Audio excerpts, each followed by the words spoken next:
captain to the planet. I'm here to talk to you about Unidek TV. Please subscribe to Unidek TV. Subscribe.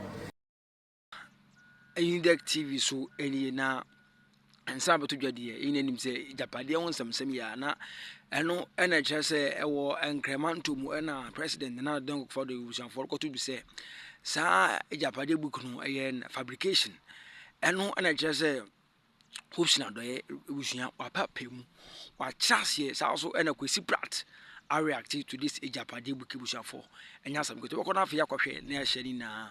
Subscribe, like, comment, share for my Unidek TV. Nyame enka wana enko na fe yinkoti nsama ye President His Excellency Nana Addo for to ja FI Japade book no e wo Accra Summit. Enwo yanko twa na fe yinkoti embra. 2008, baseless allegations of drug trafficking were spread, along with numerous rumors about my health, intended to cast doubt on my ability to serve as president. Again, the 2012 election saw false reports of my alleged arrest in London for drug possession and fabricated quotes designed to stir ethnic tensions. In 2016, it was alleged by sympathizers of the opposition that I had killed my late wife. Today, with a few months to the December 2024 elections, they are at it again.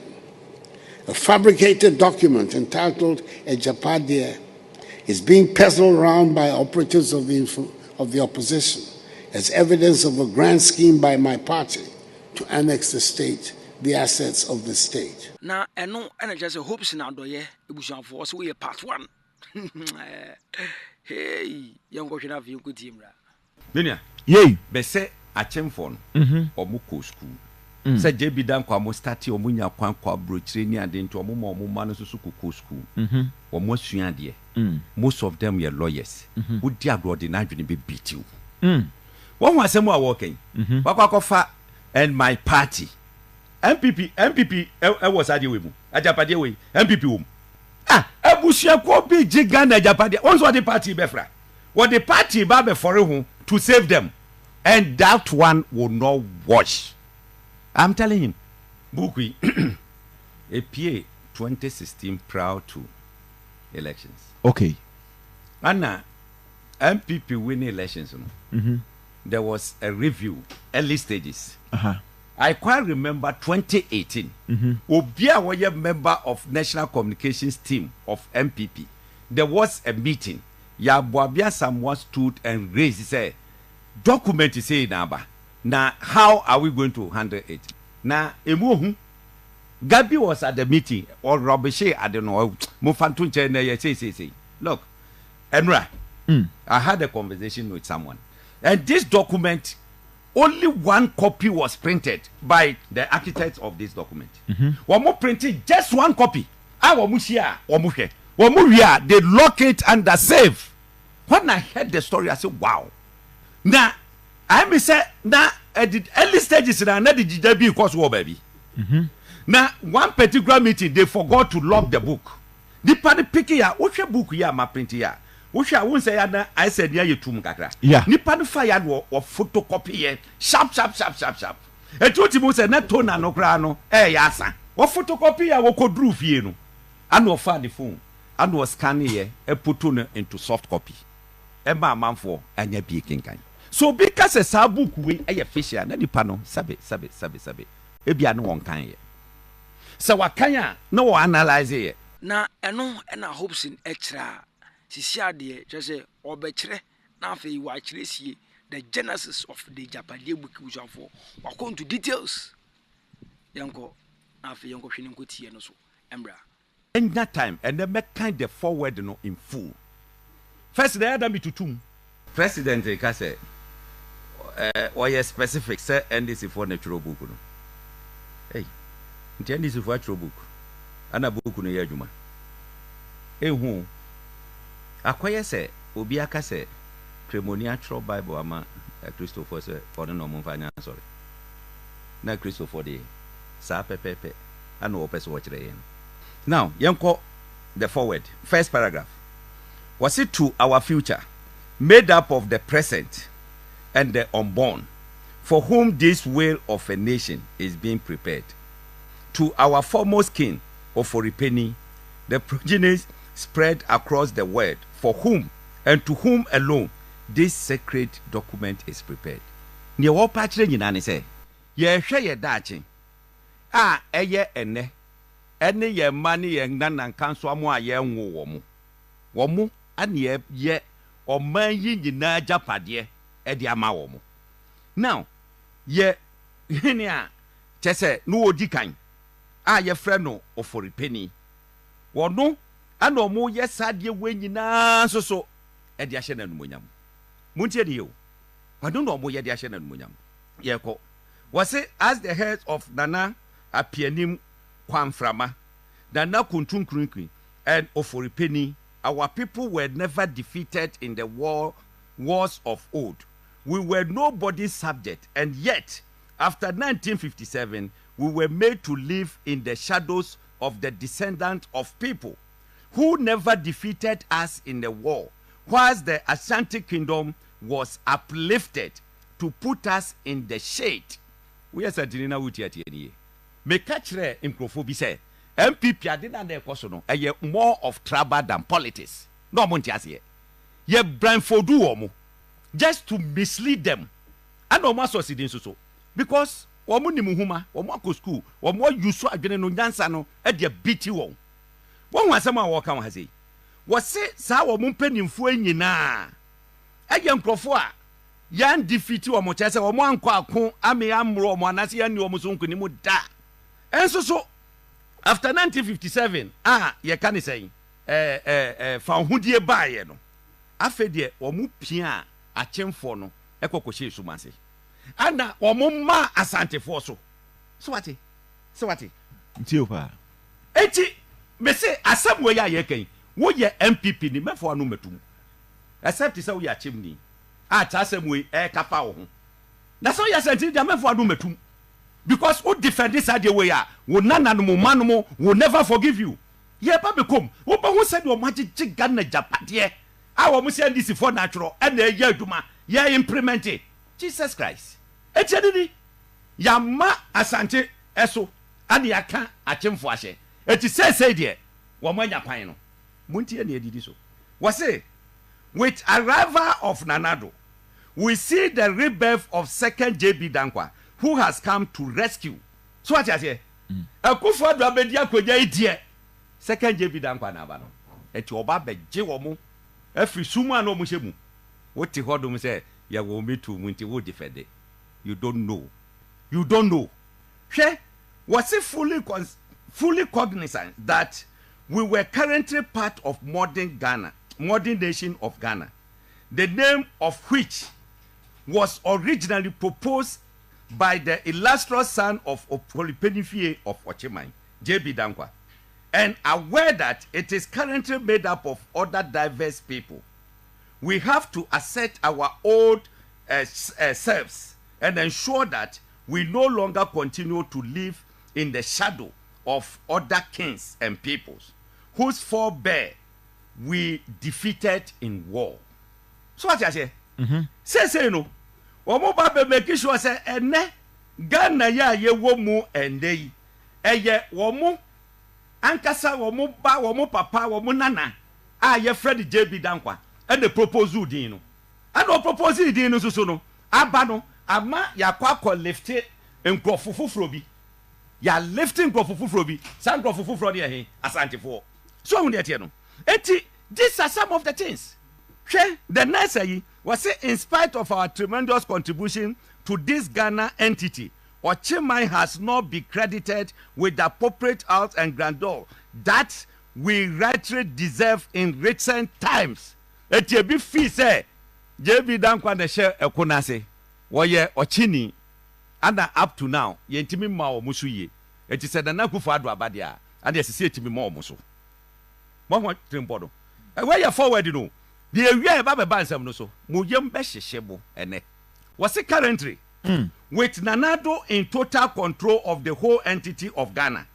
We have a duty to ensure that we take over the commanding height of essential fabrics of the country in order that even in the event that Nana leaves the scene after the mandatory 8 years, the sons and daughters of Ochimai will be firmly secured and such control, both financially and economically, that we can no longer be ignored in the battle to control the destiny of Ghana. Say Nana Akuffo Addo abai awabedi oma yisui.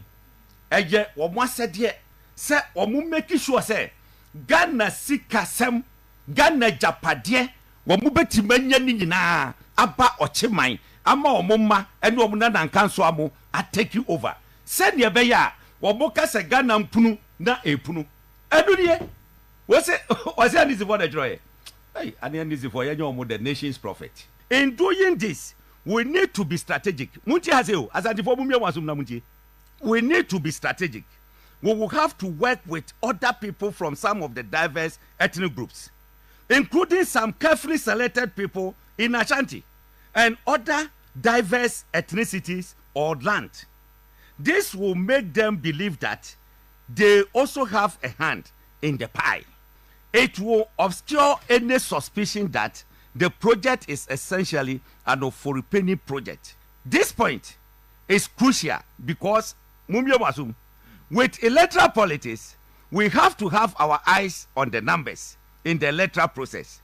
We cannot be blatant until we are completely secured in the endeavor. It is especially so because so far the Ashantis constitute the single most populous ethnic groups in the country.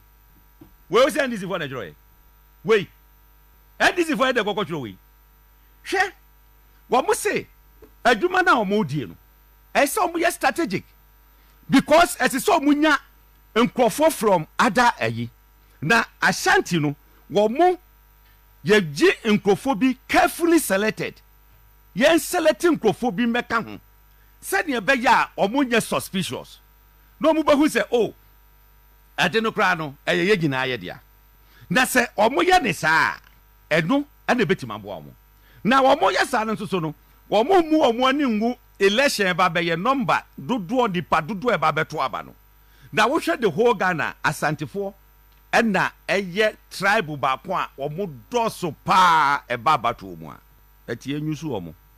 Ye mfa achieve. Aye ogwangwa se ye ba be ko MPP be ko primaries na santifo mpedimfo ni bi omo MPP mu asore agina na omo kotie omo ankasa omo nkrofo Kobre Japan from Ashanti region, Adeni move from Ashanti region, Boacha Jako from Ashanti region, Alan Chemante from Ashanti region, Afria Koto from Ashanti region, Kojo Pokunsafwa from Ashanti region. 6.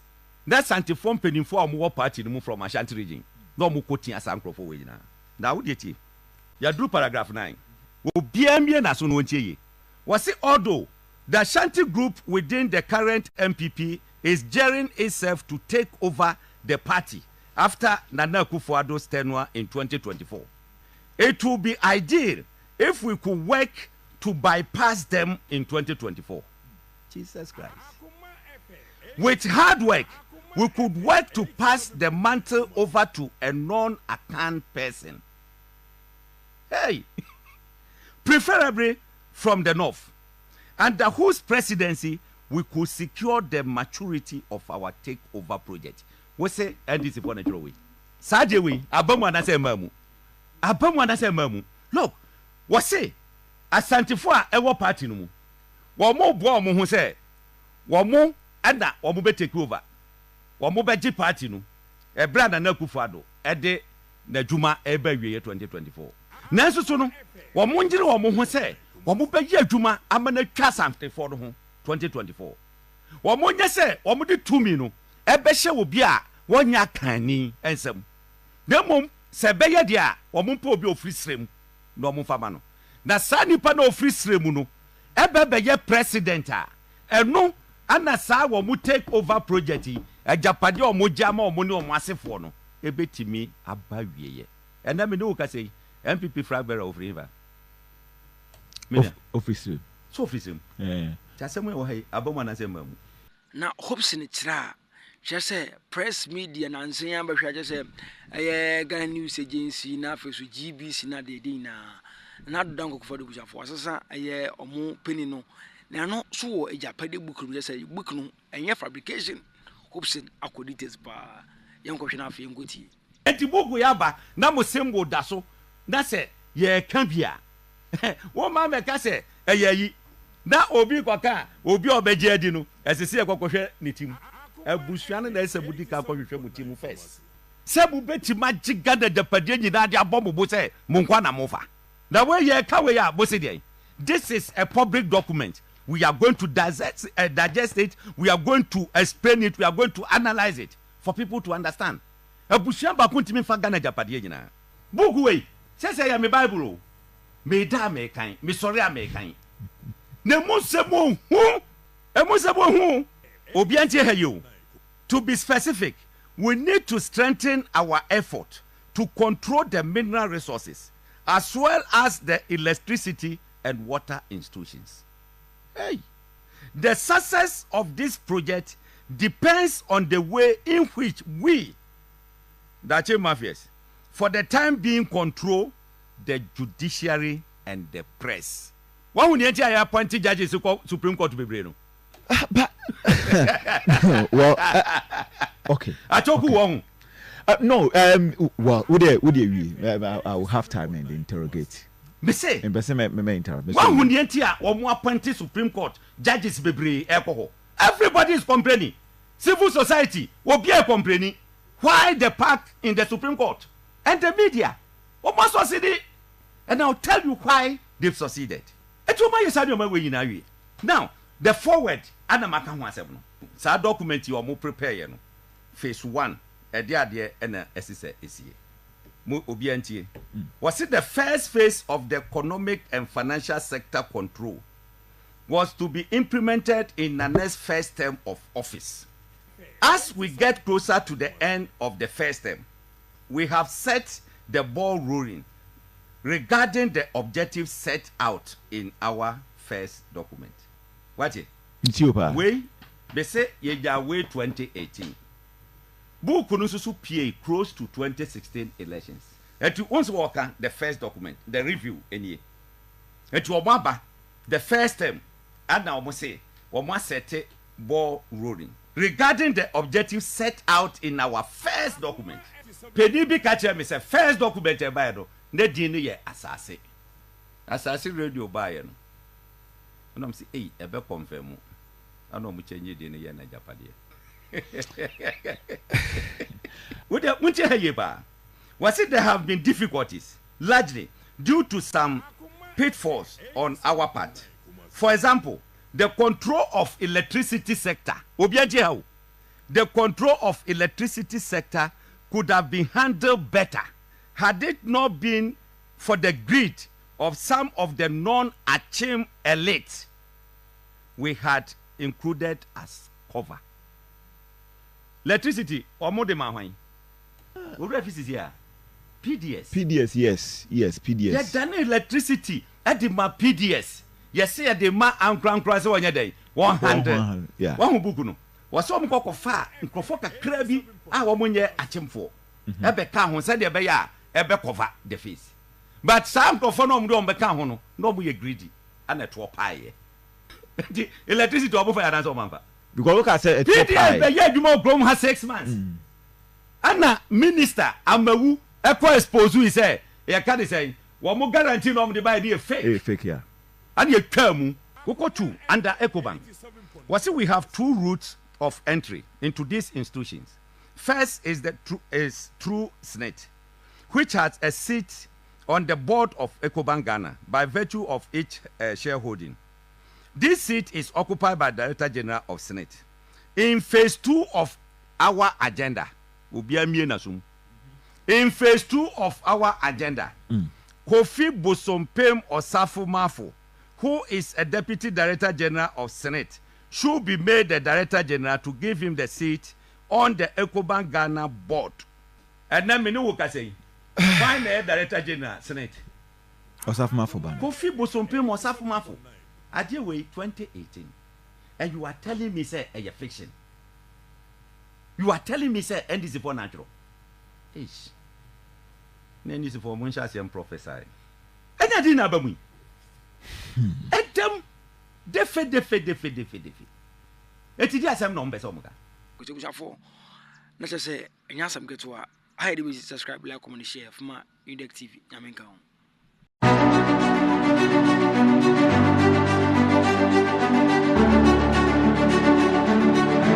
It's your boy Captain to the Planet. I'm here to talk to you about Unidek TV. Please subscribe to Unidek TV. Subscribe.